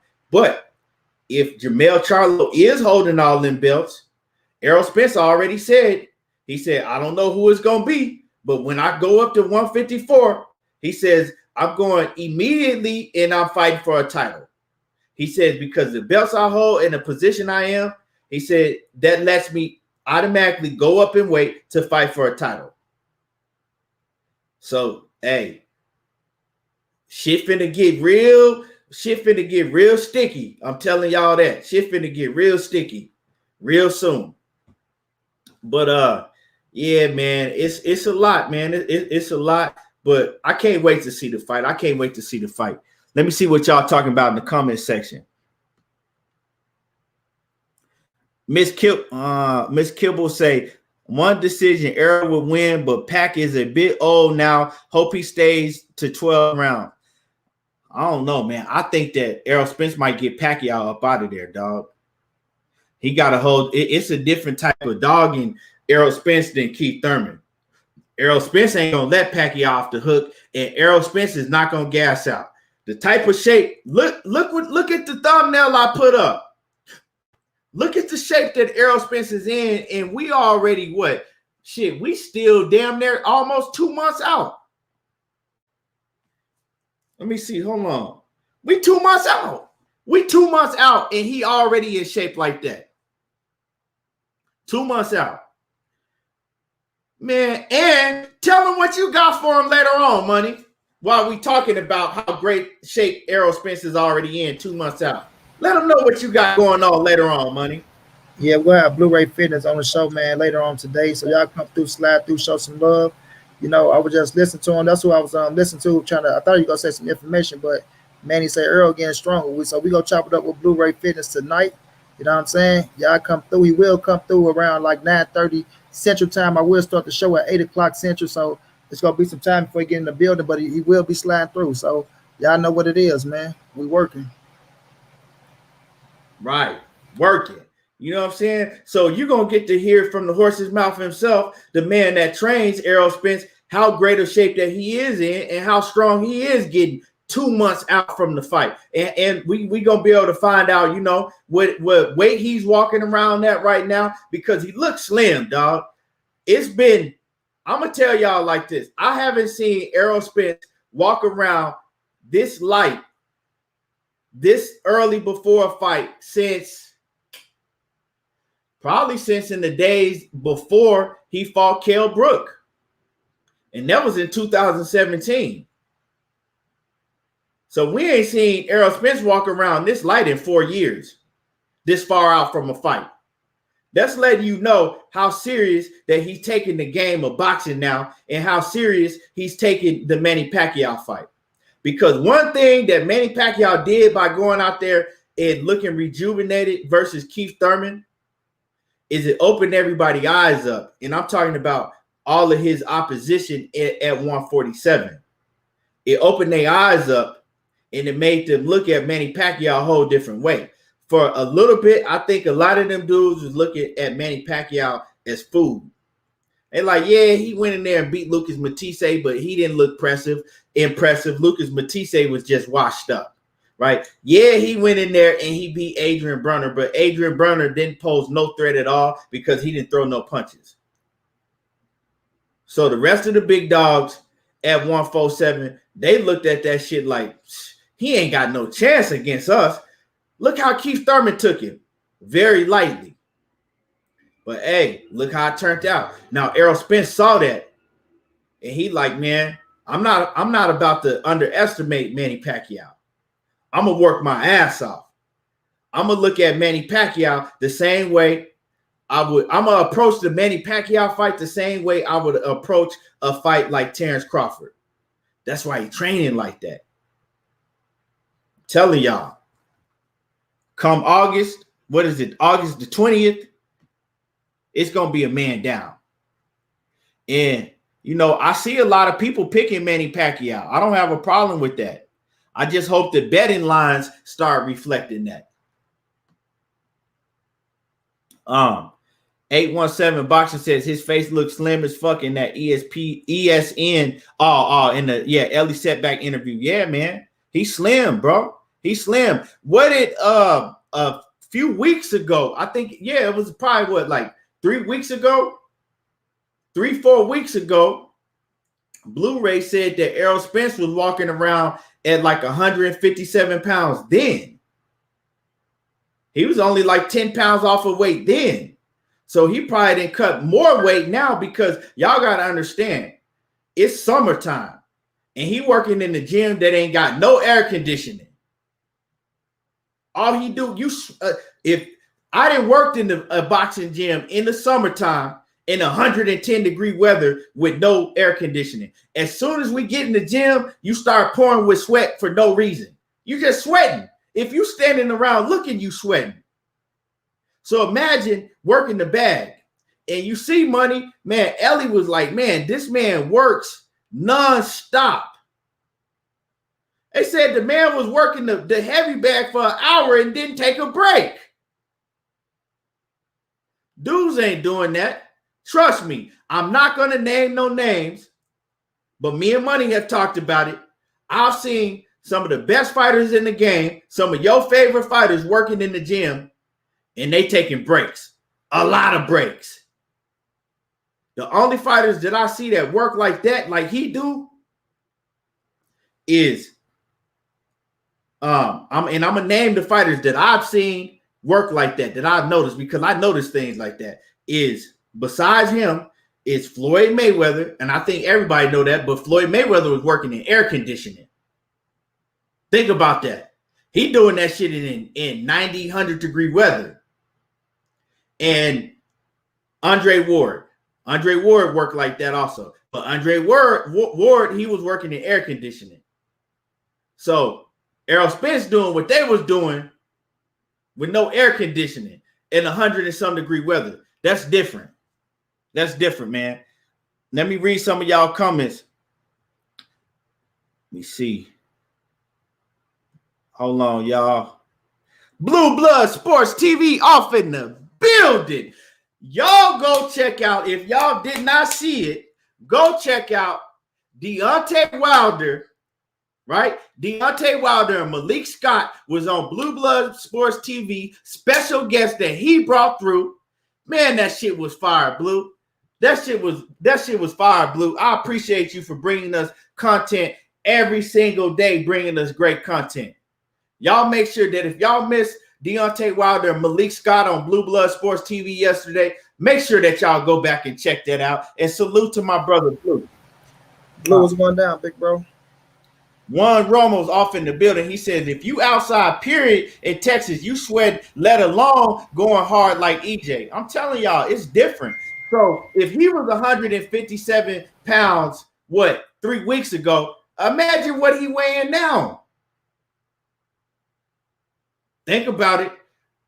Hey, that nigga with the shag is back. That nigga with the shag is back. My man, Will Buys Comfort, Ohio, new owner, Charming Chucky. That's a long name every time I have to say it. But Will Buy, and he from Ohio right there with Terence Bud Crawford. I mean, not Ohio, Omaha. My bad. I don't know why I said Ohio. He right there in Omaha with T-Bud. He says Jamel and Errol have the same couch. So Jamel is going to give 2 belts up. They're never going to fight each other. They're like brothers. I don't know about all of that. You dig what I'm saying? I don't know about all of that, and I don't see Jermell Charlo hothead ass giving nothing up. I don't see him saying, here, I'm going to just go ahead and give up the belts. But like I said, the way that boxing is set up with these sanctioning bodies and how they have these mandatories come up, and then you got 2 mandatories at the same time, so you got to pick one of them and you got to drop one of the belts. That's how they're going to play it. They're never going to let, this ain't the days of the 90s and in the 80s where, one fighter have all the belts until they got beat. They don't do it like that no more. But Money, go ahead and take over, man. Real quick. Yes, sir. Yeah, so it's gonna be we gonna see what Earl gonna do, man. We gonna see what he gonna do. But like you say, man, make sure y'all go over to Blue Blood Sports and make sure y'all subscribe to Blue. Man, great interview with Deontay Wilder. Some of the best content you go find on YouTube. And Wilder kept a trail all the way around the board. All the way around the board. You feel me? But with Jermell, it's gonna be tricky, man. It's gonna be tricky. You know what I mean? It's gonna be tricky. I kind of feel like what y'all saying, they brothers, they not gonna fight, things of that nature. Once you become undisputed, like what Keith saying, they make you drop the belts. I don't really think that make you drop the belts. I think they let you reign, depending on who's up next for the mandatory and things of that nature, and who they can make money off of. Because now that Josh Taylor is the undisputed champion, he's fit to fight his mandatory. He got a mandatory up now. So we'll see what happens. But normally when like we seen when fighters become undisputed, Terence Crawford became undisputed, he moved up. Alexander Usyk became undisputed, he moved up. Teofimo could have been undisputed, right? If he'd have fought Devin Haney, or if Lomachenko would have kept the WBC scrap. So normally when these fighters become undisputed, they move up. You know what I mean? They feel like they ain't got nothing else to accomplish at the division. So we gonna see what Mel want to do after he win these scraps. His brother's still at 160. You feel me? So I don't think he want to go up there with his brother and try to step on his toes. So it's gonna be a whole lot of this and that going on. But I really think Earl's gonna stay at the 147 division 2 more times. That's just my opinion. I think he's gonna have 2 more fights at 147. I think he gonna fight Ugas, and then I think he's gonna try to go out the bud. But if he do go to 154, it's gonna be decision time, man. It's gonna be, you gotta make a smart decision. And somewhere down the line, like he say, Earl will fight him. But I think, it's gonna be up to Jermell. It's gonna be up to Jermell. And I think he gonna end up relinquishing 2 of them titles. You know what I mean? At least 2 of them titles, or if not 1. But it's gonna be something going on in the water. You know what I mean? It's gonna be something going on in the water. It's just gonna be, what do Jermell want to do if he's undisputed, because I'm not counting out Brian Castano. You feel me? I'm not counting him out from a long shot. So it's gonna be interesting, bro. It's going to be interesting. Manny is 42, not 43. Get it right, homie. He won't be 42 until December the 17th. You feel me? So it's gonna be very interesting, bro. Very, very interesting. So I was just reading this little thing on Instagram. Taiwan Terrell, that's Terence Crawford's cousin. He gonna post up on my thing talking about, basically saying that Bud Crawford gonna stop Errol Spence and this and that, right? So I said, nigga, don't y'all got Jose Zepeda problems to be worried about? Well, shouldn't you be worried about Jose Zepeda, however you say his name? Right. And he said that I'm with Bud every day, and he never said his name, so try again. Well, I said the last time I checked, I thought that Bob Arum picks his opponents. So you might need to try again. So what y'all think about that, man? Because if he come back on there and tell me that Bob Arum don't pick his opponents, then we got a problem. Man, if Bob say you fighting Jose Zepeda, you fight Jose Zepeda. That's who the fuck you fight. I ain't trying to hear shit he talking about. He owed Bob. Bob don't owe him. You know what I mean? So at the end of the day, we know who he ain't fight, motherfucker. We know who he ain't fight. So it really don't matter who the fuck he fight. What if it's Zepeda? What if it's what's the other, Ramirez or Regis Prograis? You know what I'm saying? I think Regis the toughest out of all of them. You know what I mean? But at the end of the day, them names with Terence Bud Crawford, it don't move us. It don't make us jump for joy or clap or say he's doing something special. You feel me? So it really doesn't matter. Oh, I'm with my cousin every day, and he never mentioned his name once. He ain't mentioning nobody goddamn name. Shit. So at the end of the day, what the fuck does it matter? For real, bro. What does it matter? And this ain't no hate. It's just the facts. It's the fucking facts. Who name is he mentioning? Man only mentioned one name, Manny Pacquiao. He got fucked out of that fight because the promoter didn't want to put him in the fucking ring with him. He refused to put the money up for him. So other than that, who is he mentioning? If we keeping it real. So, man, it's what Bob say. Whatever Bob want that boy to fight, that boy go fight. Period. Bob put Jose Cepeda on that motherfucking contract. You go see Terence Crawford signature on that contract. You know what I'm saying? So it ain't really nothing. They talking about. He said Manny Pacquiao gonna knock out Earl. No, he said. So this was the post, right? It was basically it was a 4-year anniversary salute when EJ went out there and stopped Kell Brook, and they got the footage of the highlights of EJ stopping Kell Brook. So he comments up under there that Bud is gonna stop. Bud will stop him. Like he commented, like Bud will stop Errol Spence. Now, I want to know what they private conversations is like, because he's coming and saying that Bud is gonna stop Errol Spence, and how are you gonna stop somebody that you say that you'll never fight? That's mine. So I want to know what they private conversations is, because he's saying that Bud will stop Errol Spence, but every time a camera gets put in front of Bud's face, he says that he don't have no type of interest in fighting Errol Spence, and the fight had never happened. So I'm confused. What type of conversations are they having? Are they having different conversations? Is Bud telling the people in the mainstream media, and when he gets on camera, one thing, and then telling his family behind the scenes another?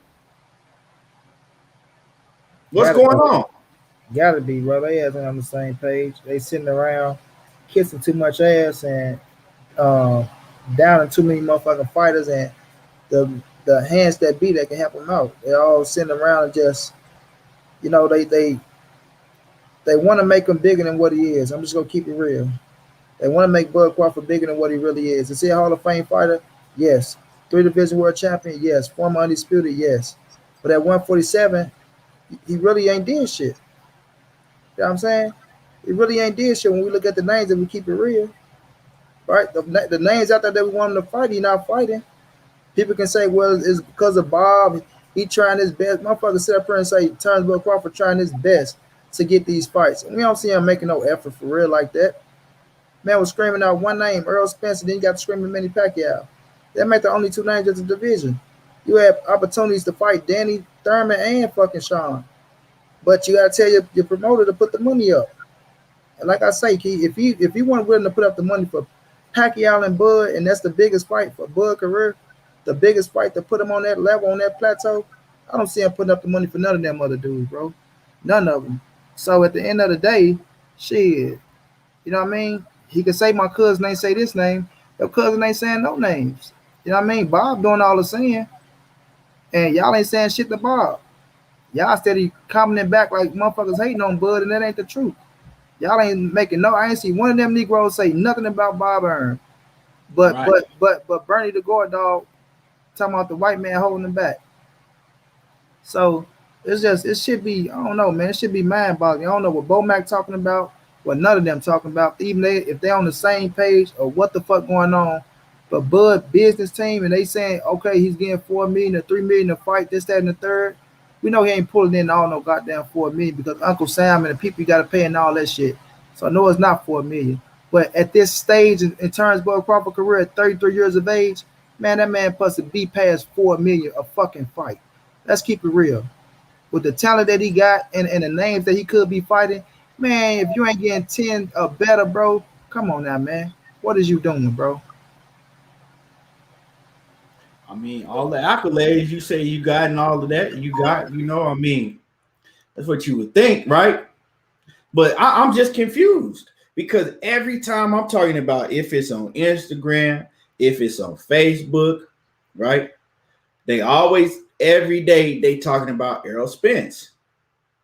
They doing a lot of talking about a man that they saying that they have no interest in fighting.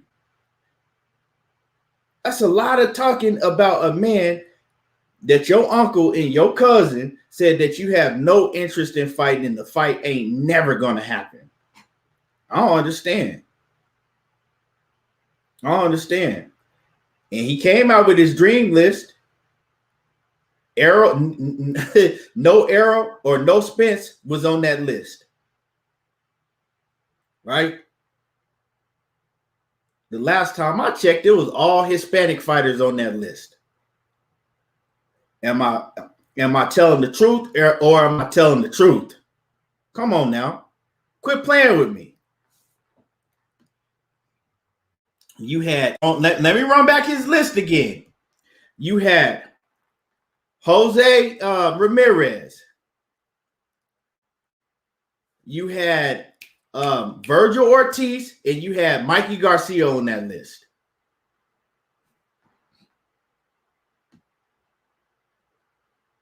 I don't know. None of those names sound like Errol Spence to me.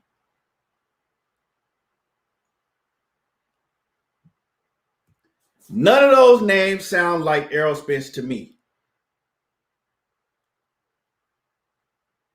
Loyal to the game boxing talk says jealousy. Oh, yeah, we see that shit. You can see that shit miles away. You can see that from 100 miles away that they very jealous of Errol Spence. They wish that they're in the position that he's in. That's just what it is. You know? And man, Money, before we get off, right? Before we get off, I want to cook on this and then we're going to get off because, you know, you in the building, Money? Yeah, I'm here, bro. Now, I continue to say this, right? It's rumors that Terence Crawford is going to fight, is going to sign, right? He's going to sign with MTK Global. It's rumors. Now, I'm going to let Money cook on this, and then I'm going to go ahead and cook because Money let me know something that I didn't know about Daniel Kinahan that actually runs MTK Global, where he resides at. And go ahead and cook on that, Money. Yeah, man. Well, we know that Daniel Kinahan, right, was kicked out the UK, or we can say whatever reason. He tried to come to the US. They denied him here. So he ended up, and where he's living at now is in Dubai. And let them know who Daniel Kinahan is once again for the ones that don't know. The man that run MTK Global. That's his shit. You know what I mean? The one that, Dan Kinahan, my boy. Tyson Fury talking about made the motherfucking Anthony Joshua and him the fight happen. And I believe this. If Dan Kinahan was probably still in the UK and over in America, that fight probably would have happened. I mean, big ass mob boss type shit. He probably would have pulled that shit out. I ain't gonna lie to you. But now they got his ass on the run, but he lived in Dubai right now. You feel me? So when looking at that situation, Terence Crawford was just in Dubai. You know what I mean? So like Kigo tell y'all, we know that Top Rank and MTK is connected to each other. They got ties with each other. So Bob, they work hand in hand. Yeah. So Bob ain't really tripping off certain shit. He just worried about getting this one fight over with. You know what I mean? And it's like you can tell because he ain't like with Teofimo Lopez, he just worked out a new contract. Now he keeping Teofimo Lopez. We don't see him talking no shit with Terence Crawford, nothing like that. You feel me? So it is a possibility that man might be signing with MTK Global or going over there to rock out with them people, right? Not fucking with Al Haymon, not trying to fight the best of the best. Well, it's just a speculation. We're not saying this shit is true. So don't get the run and saying, oh, y'all don't know what the fuck y'all talking about. Y'all saying, we speculating. But we just tying shit together and we looking at certain shit. If I see Bud going to fucking Dubai, and we know that we hearing rumors about him signing to MTK Global, and we know that man is out there in fucking Dubai, right? And they don't want to have a sit down with Terence Crawford. He out here, you know, something ain't right. You know what I mean? So it could be a possibility that he out there talking to Dan Kinahan, living the life, enjoying himself, you know, the fruits of his labor. Nobody's saying you can't go to Dubai and enjoy yourself. But why, you know, just out of nowhere, Dubai, you know what I'm saying? And this I'm not saying he don't want to go there, but you know, it's just a little suspicious to me, bro. So it's a possibility that that man could be signing with MTK Global. And with that being said, we all know that, you know, if they making fights happen, Bob Arum is still in on the fights no matter what. His hand is gonna be in the cookie jar regardless. You feel me? Whether Terence Crawford fighters on MTK or he fight the fucking top rank fighters. You know what I'm saying? Bob still got his hands in on it. Exactly. You feel what I'm saying? Now, what the man is telling you, right? What he just told you is that it's been a lot of rumors going around that Bud Crawford flew out there to Dubai to meet with Daniel Cunningham, and a lot of rumors are going around that he's going to sign with MTK Global. MTK Global works hand in hand with Top Rank Promotions. Now, if you listen to Bob Arum, all of the opponents that he's named for Terence Crawford next and afterwards were all Top Rank fighters. He said Jose Zepeda right next, and then he said after that, he said Josh Taylor really wants to fight Bud Crawford, so we can see that fight after that. Now, when he's telling you that if Bud Crawford signs with MTK Global, he's still going to be working hand in hand with Bob Arum and Top Rank, because all of their fighters pretty much work together. So those names that Arum was naming off, and those names that and those names that Terence Crawford had on his dream list, that Jose Ramirez, we could still see that fight, even if he signs with MTK Global, because they work together. Now, my thing is, right, you out here screaming that you want to fight the best. If you sign with MTK Global, I don't ever want to hear nothing about Terence Crawford again, because you got to look at how Al Haymon is feeling about the situation, right? I'm saying this. I'm saying that I would want to see Bud Crawford either stay a free agent, and him and Bomac, if they up to the task, do their own business. Maybe do a one-fight deal here, maybe do a one-fight deal there, so they free to fight whoever they want to. If you're not going to do that, sign with Al Haymon, right? Because I'm going to let you know right now, all of the welterweight fighters are in the Al Haymon stable. If Bud Crawford, right, decides not to sign with Al Haymon for the second time in a row, once again, for the second time in a row, Al Haymon ain't going to get that man no fights. Al Haymon is going to have an attitude like, okay, this is the second time in a row you had a chance to come over here and mess with me, to come over here and work with me, right? And you basically spit in my face again and said that you're not going to work with me. Well, that's cool. I ain't tripping. But I'm going to make sure that none of my fighters work with you. Straight up and down. You don't want to work with me, I don't want to work with you neither. And that's just how it's going to go down. And Bud Crawford knows that. Like I told y'all on the video I made. Right? I told y'all, I broke it down for you on the video that I made. Bud Crawford knows exactly how Al Haymon and the PBC running their game, right? How they do business. And Andre Berto told Bud Crawford how they do business. So he knows. So if he decides to sign with MTK Global or DAZN or Golden Board or one of them dudes, he's not going to get none of them fights. Right? He going to end his career with fighting guys like Jose Zepeda. How you say it again? Zepeda. Zepeda. Yeah, Jose Zepeda, Ramirez, and dudes like that. That's the best competition he going to fight. That's it. That's all, folks. Like Batman said. That's it. That's all, folks. I'm telling you, and I'm not going to feel sorry for him. I don't want to hear nothing from him, because he know what the business was. And I'm going to tell y'all, I feel, and this is how I feel that it's certain individuals around Terence Crawford that don't want him to sign with Al Haymon. Because, see, Al Haymon knows business. Al Haymon knows business frontwards, backwards, up and down. And there's certain individuals around Terence Crawford that don't want him to sign with Al Haymon, because if he got to pay Al Haymon the little percentage that he has to pay Al Haymon to get his business right, well, then that means somebody else might not be getting paid, you know what I'm saying, in Terence Crawford's stable, or might not be getting paid as much as they once were. So it's certain individuals that always say, fuck Al Haymon. They don't want nothing to do with Al Haymon. And it's a reason behind that.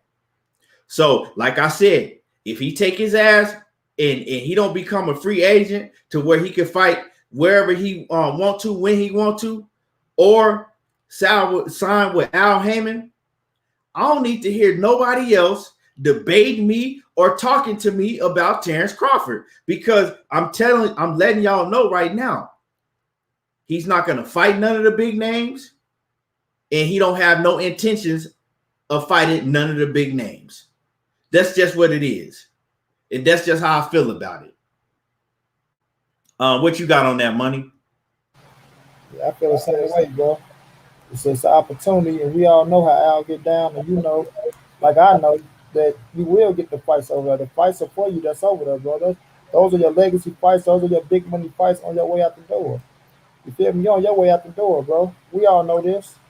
You feel me? So at the end of the day, if you're turning down Al, and we see what Al is doing, like a lot of people be trying to say this and say that to just make comparison and disagree, but we all see what Al doing with the top-notch welterweights.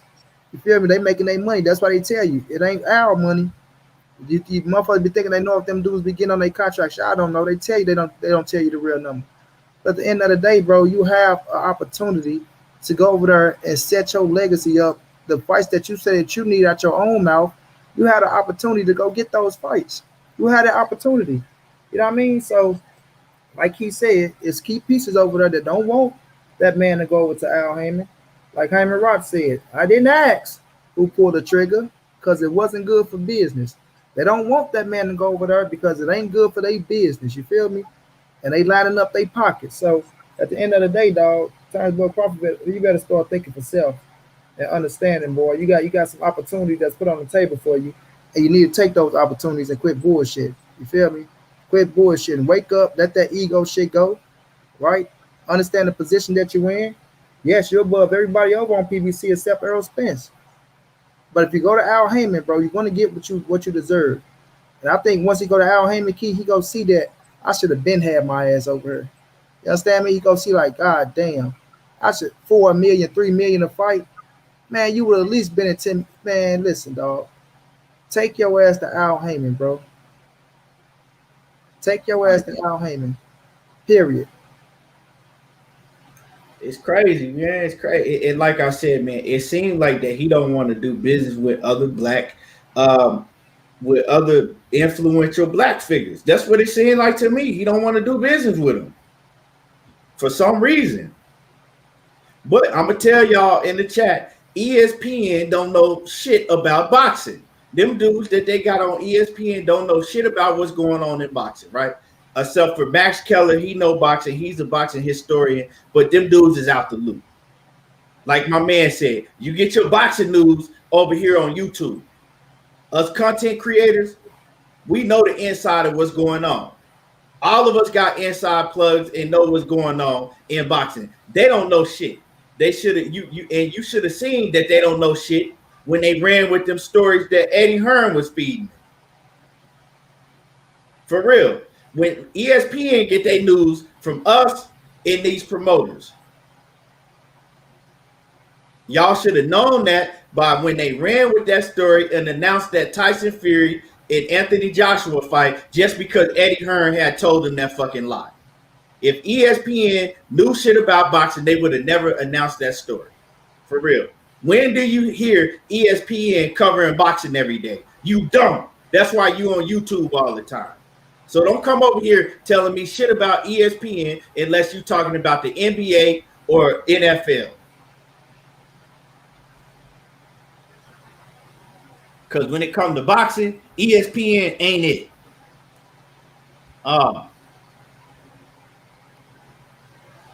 Let me see. And Lori, salute to you, Lori, in the building, the queen.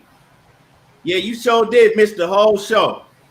Yes, yeah, you can run it back. It's gonna be up soon as you know what I'm saying. We about to wrap it up now, but you sure can run it back. And I'm gonna go watch that. I'm actually gonna go watch that press conference too, right now when I log off. Money, before we get up out of here, and everybody that's in the building, right? Everybody that's in the building, hit the like button. I know some of y'all trolls and haters, right? And I know some of y'all mama and your mama and your daddy raised you to be pure bitches. But if you ain't a pure bitch, hit the like button. It don't cost you nothing. Hit the like button. And make sure that you sub to Money Brown TV. And then make sure that you tune in to Money Brown TV at 8 o'clock Central Time tonight, because he will be having Errol Spence's strength and conditioning trainer Blu-ray on his channel tonight. We're going to be cooking. So make sure that y'all go over there and don't forget the show. And hit the like button once again. Like I said, if your mama didn't raise you to be no hoe, hit the like button. Facts on facts, man. Appreciate everybody. Yeah, Levi Anthony, if you don't hit the like button, you heard exactly what I said. That's it. For real. Because what you up in here for, and you can't support the channel and hit a like button. That's it. That's exactly what I said. Exactly. Shit don't cost you nothing. But we appreciate y'all coming through, man. Everybody came through showing love. I was looking for Lori Key. I think that was Sheena, bro. You can call Sheena Lori and shit. Oh, I call Sheena Lori? Yeah. Man, I'm tripping today, dog.